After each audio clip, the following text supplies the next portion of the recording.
Hello everyone, I'm here, I'm back again. It's Isaac of the Dead. I'm here to do my review and breakdown of Lord of the Rings, The Rings of Power. Yeah, dude, it is so late here right now, it's like 3 in the morning.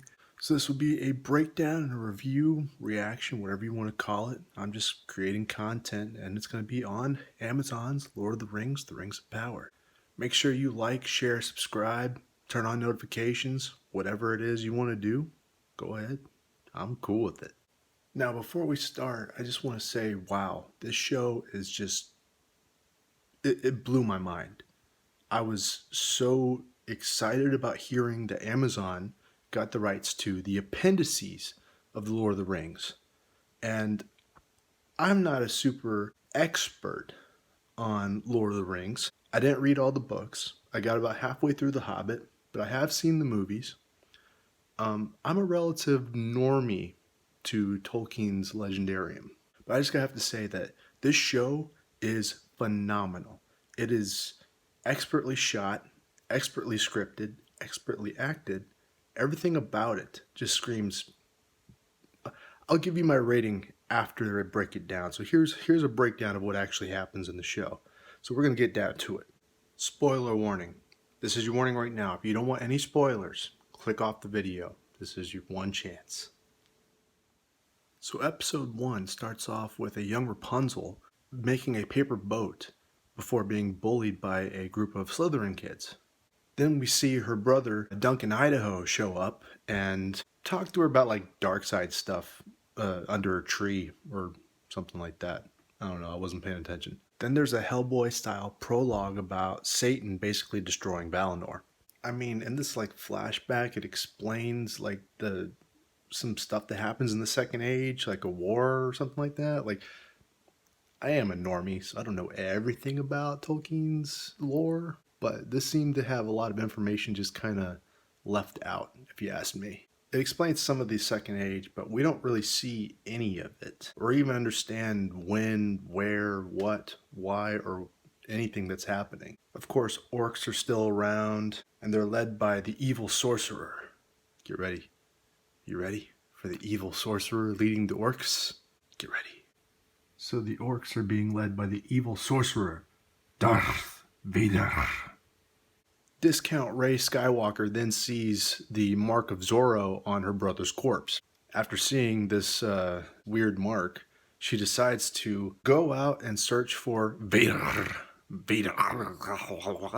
She decides to go out and search for Vader, essentially taking her brother's sloppy seconds. Not Joan of Arc travels to Alaska and starts climbing up a mountain. She tells her misfit group of beta elves that they're basically castrated and weak AF, bruh.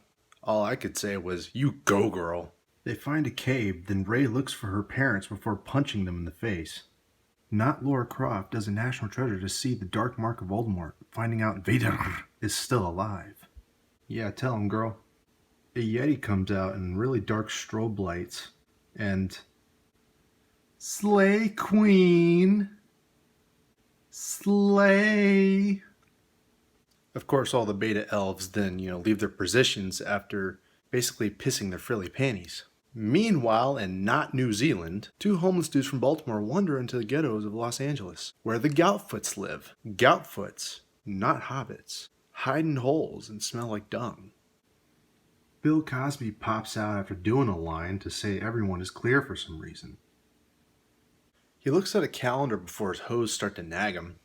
We then meet Hobo Baggins, and not Samantha Gamgee. These fools then start picking blackberries or blueberries or whatever these are and start doing the trend that I used to do in middle school of tossing food in the air and trying to catch it in my mouth. It's all fun and games until you throw it in somebody's throat, bruh. Hobo Baggins says this is just a dog print. Bruh, that's supposed to be funny? What kind of dog do you think that is? We then see Ned Stark writing poems under a tree, pretending he has lady parts. Rey shows up to the White House and they talk about fabricated lore. Wannabe Rey is big mad, so she belittles L. Ron Hubbard. Female Frodo wants to wander, but realizes that lore means absolutely nothing after crackhead Halle Berry tells her, Goutfoots are safe. Look at crackhead Halle Berry. Look at these fools eating snails. Elrond gets cucked by Princess Brienne of Tarth in a ceremony with a bunch of leafy crowns.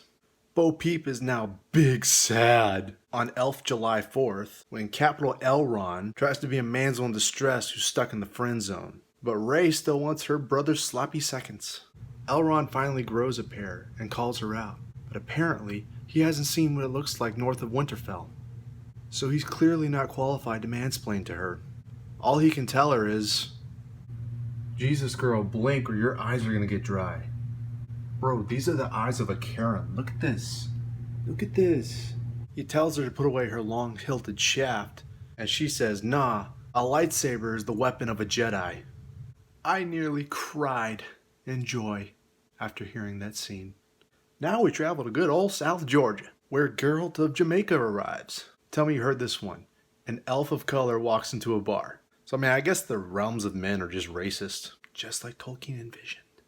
Lore accurate. Persian MILF flirts with Don Lemon Juice in Welcome to Elevensies, sponsored by Al Sharpiears. Jesus, we're really dragging out this interracial romance thing, aren't we?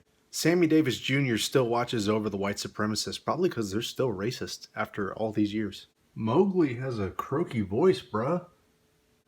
Rosie O'Donnell's milk is now tar. So Mowgli and this white supremacist kid break into this barn thing. Guess it's a barn. Yeah, it's a barn. And then they have this weird moment of like, your mom is dating a black guy metaphor. Gala hala hala hadrier has her armor on backwards. But it looks fantastic. Gil-galad, the High King, must be really freaking high because he essentially switched the roles between Capital Elrond and Rey of Rivendell. Celebrimbor coming in here looking like a damn celery stick and smelling like yo granny. The skies are strange. Because Doc Brown be tripping on some of that good kush, you know what I'm saying? There's a lot of hypercut stuff that we see with a lot of the characters going on here because we just jump back to, oh my god, yes, Geralt of Jamaica! Jumping rapidly from different scenes to all the different main characters. But now that we know them all, let's just jump to it. On Noah's Ark, heading to Valinor, the Beta Elves sing to open up the Bermuda Triangle. Weird Persian music plays as a meteor is falling from Cybertron.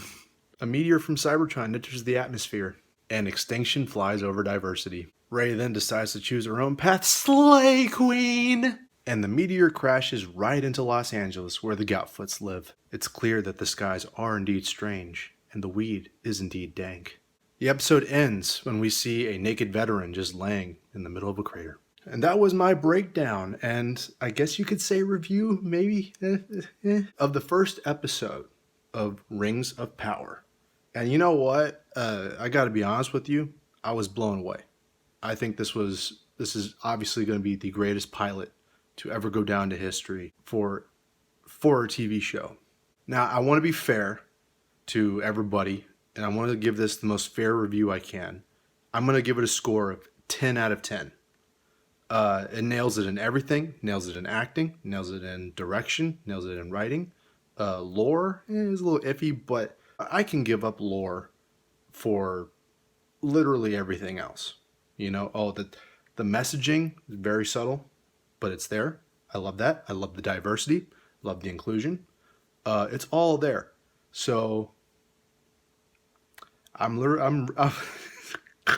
really looking forward to episode 2.